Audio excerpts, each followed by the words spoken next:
வள்ளுவன் இளங்கோ பாரதி என்றொரு வரிசையை நான் கண்டேன்.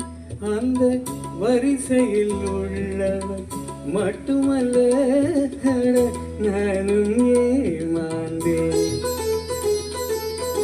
ஆத்திரம் என்பது பெண்களுக்கெல்லாம் அடுப்படி வரைதானே. ஒரு ஆதிக்க நாயகன் சாதிக்க வந்தால் அடங்குதல் முறைதானே. கம்பன் ஏமாந்தான் இளம் கன்னியரை ஒரு மலரானே கற்பனை செய்தானே. கம்பன்